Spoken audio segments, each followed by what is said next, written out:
Mister perfect extra gold திருமணமான அனைத்து ஆண்களுக்கும் ஒரே தீர்வு. வயதான பலகினமா, சுகர் பலகினமா, இனி கவலை வேண்டாம். 100% இயற்கை வயகரா, 100% ஹலாலான முறையிலும் தயாரிக்கப்படுகிறது. எவ்வித கலப்படமும் கிடையாது, பக்க விளைவும் கிடையாது. ஆர்டர் செய்தாலே போதும், உங்கள் இல்லம் தேடி வந்து சேரும். மேலும் விவரங்களுக்கு கீழுள்ள எண்ணை அணுகுங்கள்.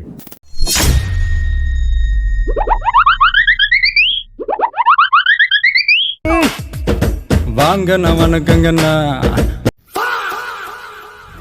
நடிகர் விஜய் கைது அப்படின்னு எல்லா நியூஸ் சேனலும் தலைப்பு வைக்கக்கூடிய அளவுக்கு இன்னைக்கு நியூஸ் பயங்கரமா போய்கிட்டு இருக்கு. காரணம், சிபிஐயோட குற்றப்பத்திரிகையில விஜயோட பேரையும் சேர்த்துட்டாங்களாம். தொடர்பாக குற்றப்பத்திரிகையில் தாவேகா தலைவர் விஜயின் பெயரை சேர்க்க திட்டம் என ஒரு அண்மை செய்தியை தற்போது பார்த்து வருகிறோம். தாமதத்திற்கு வளைவுகள் தான் காரணம் என்பதற்கான ஆதாரத்தை விஜயிடம் நம்ம இளைய தளபதி விஜய் போன வாட்டி சிபிஐ விசாரணைக்கு போகும்போது கருப்பு சட்டை போட்டு எல்லாருக்கும் ஹாய் அப்படின்னு டாடா காட்டினாரு. இதை பார்த்து அனில் குஞ்சிங்க, ஏய் என் தலைவனுக்கு தில்ல பத்தியா, யாருக்குமே பயப்பட மாட்டேன்னு சொல்லி சிம்பாலிக்கா சொல்றதுக்குதான் எங்க ஆளு கருப்பு சட்டை போட்டிருக்காருன்னு சொல்லி அதுக்கும் ஃபயர் விட்டானுங்க. எங்க தலைக்கு எவ்வளவு தில்லு பத்தியா. ஆனா விசாரணையிலேயே பொங்கல் லீவ் முடிச்சிட்டு இப்ப இந்த தடவை விசாரணைக்கு போகும்போது வெள்ளை சட்டை போட்டு போனாரு.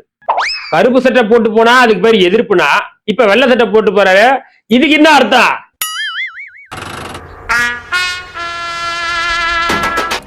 என்ன பண்ண இது? சமாதான கொடியை காட்டி ஆடி வருகிறான். அப்படி என்றால் வெள்ளைக்குடி வேலை செய்யவில்லையா? இந்த விசாரணையிலையும் வழக்கம் போல விஜய் கிட்ட அதே கேள்விதான் கேட்டாங்க. 7 மணி நேரம் ஏன் தாமதமா வந்தீங்க? வேன் மேல நின்னீங்களே, மயக்கம் போட்டு விழுந்தது உன் கண்ணுக்கு தெரியலையா? மயக்கம் போட்டு விழும்போது வாட்டர் பாட்டிலா தூக்கி வீசினீங்க, ஏன்பா எந்த ஆக்ஷனும் எடுக்கலன்னு சொல்லி அதே கேள்விதான் கேட்டாங்க. இதே கேள்விதான் சம்பவம் நடந்ததுல இருந்து நாங்களும் கேட்டுட்டு இருக்கோம். பதில் வர மாட்டேங்குது.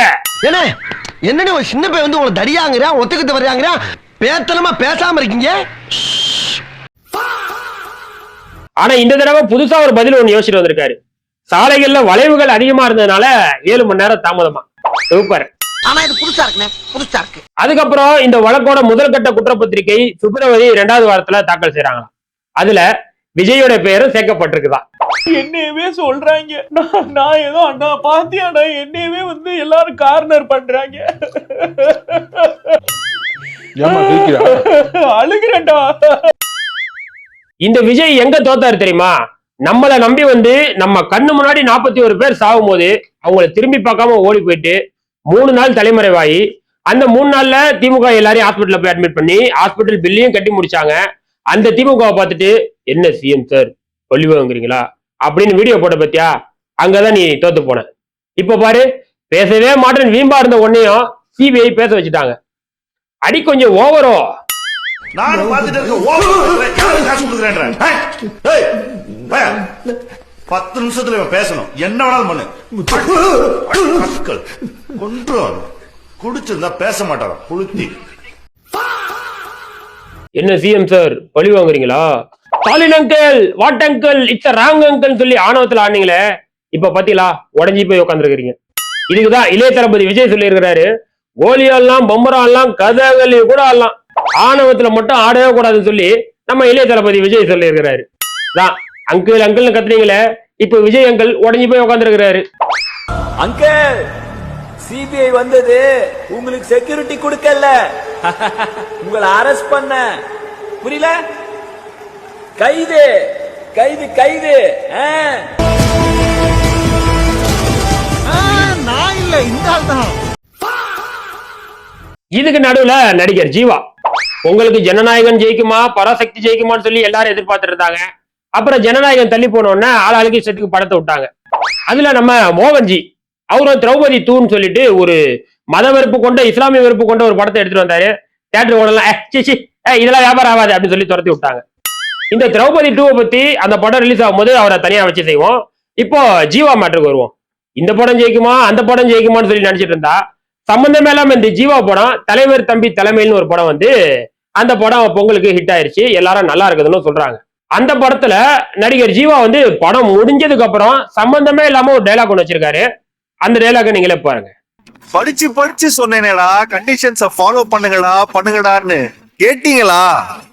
இது என்ன வசனம் தெரியுதா? கரூர்ல விஜயால 41 பேர் செத்து போனாங்கல்ல, அந்த 41 பேர் சாகும்போது பக்கத்துல இருந்த அன்பில் மகேஷ் கதறி அழுதாரு. அந்த வசனத்தை தான் இந்த படத்துல இவ்வளவு நக்கலா கிண்டலா பேசி வச்சிருக்காரு நடிகர் ஜீவா. இவர் இந்த வசனத்தை அந்த படத்துல பேசுனது மட்டும் இல்லாம படத்தோட வெற்றி விழான்னு சொல்லி எங்கெல்லாம் போறாரோ அங்கெல்லாம் இந்த வசனத்தை பேசி நடிச்சு கிண்டல் பண்ணி காட்டுறாரு. படிச்சு சொன்னேங்கடா, கண்டிஷன்ஸ ஃபாலோ பண்ணுங்க. கேட்டீங்களா? இப்படி கிண்டலா நக்கலா பேசுறாரு நடிகர் ஜீவா. இவர் எப்படியாப்பட்ட ஆள் தெரியுமா? இவர் சமீபத்துல போகும்போது இவரோட கார் ஒண்ணு ஆக்சிடென்ட் ஆயிருச்சு. லைட்டா தான் உடஞ்சிருக்குது. அப்போ பக்கத்துல இருந்த அவரோட ரசிகர் ஒருத்தர், சார் மாஸ்க் கழட்டுங்க சார் மாஸ்க் கழட்டுங்க சார் அப்படின்னு சொல்லி கேட்கும்போது அவரு அந்த ரசிகரை பார்த்து எப்படி திட்டினாரு முத பாருங்க.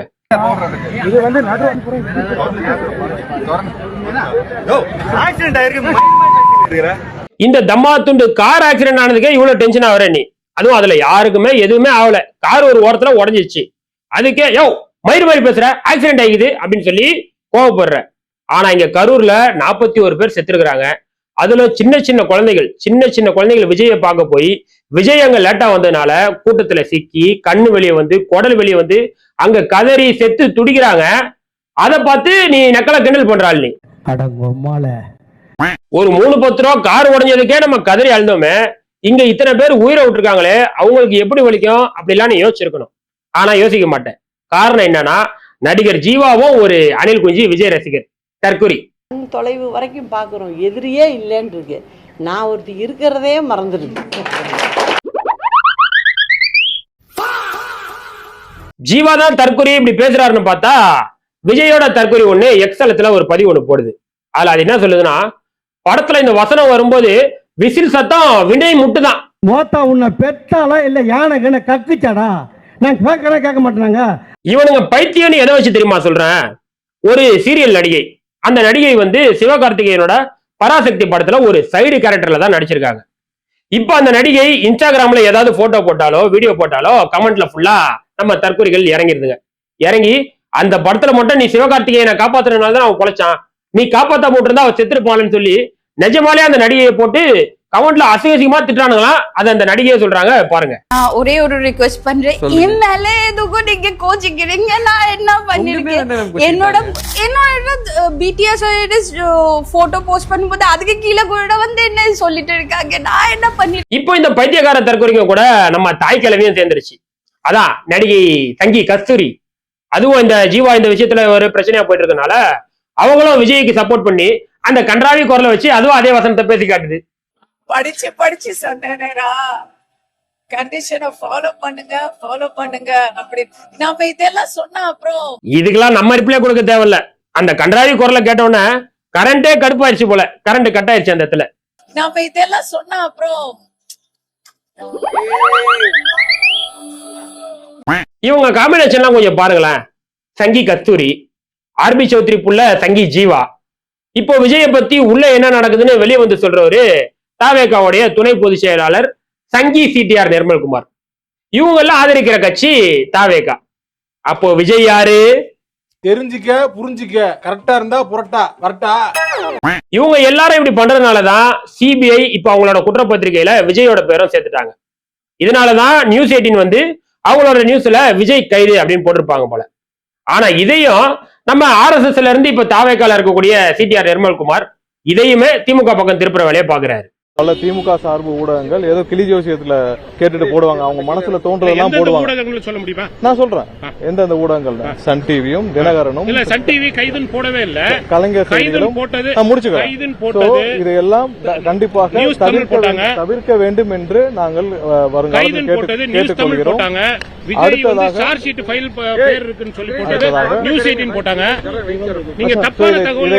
தவிர்க்க வேண்டும் என்று இதுல எப்படி பேசிட்டாரா? அடுத்து இங்கிலீஷ்ல பேசுறாரு. அதுலயுமே அமித்ஜி சங்கிகள் சொல்லுவாங்களா, அமித்ஜி அந்த பழக்கம் இன்னும் அவர்கிட்ட போல அமித்ஜி அவர் சைடு, அமித்ஜி எங்க பக்கம் தான் நிக்கிறாரு சொல்லி மைண்ட் வாய்ஸ் நினைச்சு சத்தமா பேசிட்டாரு. Last time when Home Minister Amit Shah ji was present in Sendil Balaji was responsible for the death of the 41 people. In front of Amit Shah ji it was mentioned. இவங்க கடைசி வரைக்கும் திருந்துற ஐடியாவே இல்ல போல. நம்ம விஜய் சிஎம் ஆகலான்னு யாரை வச்சு ஆசைப்படுறாரு பாருங்களேன். மென்டல் ரசிக தொண்டர்கள், சங்கி நிர்வாகிகள், இவங்களெல்லாம் வச்சு சிஎம் ஆகலான்னு ஆசைப்பட்டு இப்ப உள்ள ஊக்கு வாங்கின்னு உட்காந்து நிற்கிறாரு. அதனால இப்ப கூட ஒன்னும் கெட்டு போல. நெருக்கடி காரணமாக நான் தேர்தலை புறக்கணிக்கிறேன் அப்படின்னு விட்டுட்டு ஓடிட்டா நல்லது. நீ பேசாம அமெரிக்காவுக்கே போயிடு சிவாஜி. ஓகே, இன்னைக்கு மசாலோட சிறப்பா முடிஞ்சிருச்சு. அடுத்து இன்னொரு ஸ்பெஷல் வீடியோட ஸ்பெஷலா வந்து சந்திக்கிறேன். அதுவரை உங்களிடமிருந்து விடைபெறுவது நான் உங்க பேட்டை மன்சூர். என்ன வடையா? மசால் வடை மசால் வடையா?